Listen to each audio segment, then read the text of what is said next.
আসসালামু আলাইকুম, সবাই কেমন আছেন? আশা করি সবাই ভালো আছেন। আমিও আলহামদুলিল্লাহ অনেক ভালো আছি। তো এই তো আবার চলে এসেছি আপনাদের মাঝে আমার দুপুরে রান্না বান্নার ভিডিওগুলো শেয়ার করতে। আজকে রান্না করব হচ্ছে রুই মাছ। তার জন্য আগেই আমি ফ্রিজ থেকে মাছটা নামিয়ে ভিজিয়ে রেখেছিলাম। আর আজকে আমি মাছটা রান্না করব কিছু সজনে ডাঁটা আর একটা আলু দিয়ে। তার জন্য সবকিছু কেটে কুটে নিচ্ছিলাম, কিছু পেঁয়াজ মরিচও কেটে নিচ্ছিলাম। এই সজনেগুলো কিন্তু আমাদের বাড়ির গাছ থেকে আনা হয়েছিল সেই এক সপ্তাহ আগে, এখনো কিন্তু একদম ফ্রেশ আছে। তারপরে কিছু রান্না করে খাওয়া হয়েছিল আর কিছু ছিল, তাই ভাবলাম যে আজকে বড় রুই মাছ দিয়ে রান্না করি। আপনারা কে কে আছেন আমার মতো সজনে ডাঁটা দিয়ে মাছ রান্না করে খান? এই রান্নাটা কিন্তু আমি আমার মায়ের কাছ থেকেই শিখেছি। আর তাছাড়া সজনে ডাঁটা কিন্তু আমার অনেক পছন্দ, সেটা যেভাবেই রান্না করা হোক না কেন আমি খেতে অনেক ভালোবাসি। আর আমার নানির হাতে যদি এই সজনে ডাঁটা রান্না করা হয় তাহলে তো অনেক মজা হয় খেতে। আর আমার মাও কিন্তু তার মায়ের কাছ থেকে শিখেছিল এই রান্নাটা। তো তারপরে আমি পেঁয়াজ মরিচ গুলো কেটে নিচ্ছিলাম অনেকগুলো, আর একটু শাকও ভাজি করব, তার জন্য একটু রসুনও ছিলে নিচ্ছিলাম। আর আমার বাসা যেহেতু গ্রামে, তাই খেতে খামারে অনেক শাক পাওয়া যায়। আমার মা কিন্তু শাক তুলে তুলে পাঠিয়ে দেয় আমার বাসা, কারণ আমার শাশুড়ি আর আমার হাজবেন্ড শাক খেতে অনেক পছন্দ করে। যেহেতু সব সময় যাওয়া সম্ভব হয় না খেতে, তার জন্য বেশি করেই তুলে পাঠায় যে সময় পাঠায়। সেগুলো আমি সিদ্ধ করে ফ্রোজেন করে রেখে দিই ফ্রিজে, যাতে করে যখন তখন বের করেই ভাজি করে খাওয়া যায়। আর ক্ষেতের সেন্তির শাক খাওয়ার তো মজাই আলাদা, আর সাথে যদি দুইটা শুকনো মরিচ হয় তাহলে তো আর কথাই নেই। তো যাই হোক, এখানে আমার সবকিছু কেটে নেওয়া ডান।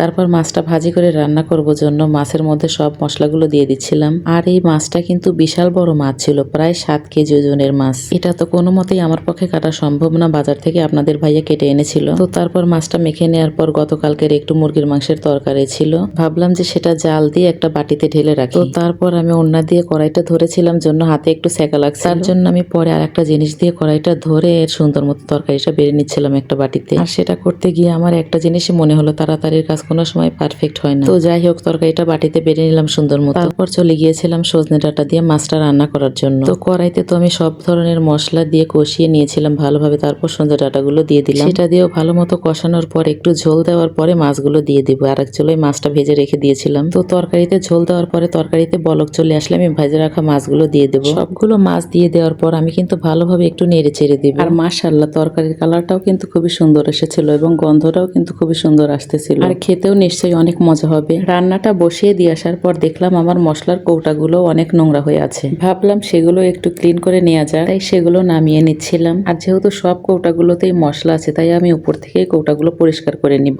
যখন মশলাগুলো শেষ হয়ে যায় তখন আমি ভেতর থেকে এগুলো ক্লিন করি। তো সেগুলো ক্লিন করার জন্য আমি এখানে প্রথমে সাবান পানি দিয়ে একটু ধুয়ে নিচ্ছিলাম। ধুয়ে নেওয়ার পরে সেগুলো একটা শুকনো ন্যাকড়া দিয়ে মুছে নিচ্ছিলাম। যেহেতু মশলার পাত্রটার মধ্যেও অনেক ময়লা পড়েছিল, তাই সেটাও একটু পরিষ্কার করে নিলাম। এই কাজটা করে নেওয়ার পর আবার শাক ভাজি করার জন্য আমি এখানে সবকিছু তৈরি করে নিচ্ছিলাম। আর এই যে দেখুন, আলহামদুলিল্লাহ আমার দুপুরে রান্না বান্না করা কিন্তু কমপ্লিট। আমার ভিডিওগুলো যদি আপনাদের সবার কাছে ভালো লেগে থাকে তাহলে অবশ্যই আমার পাশে থাকবেন। আজকের মতো এ পর্যন্তই। সবাই ভালো থাকবেন, সুস্থ থাকবেন। আল্লাহ হাফেজ।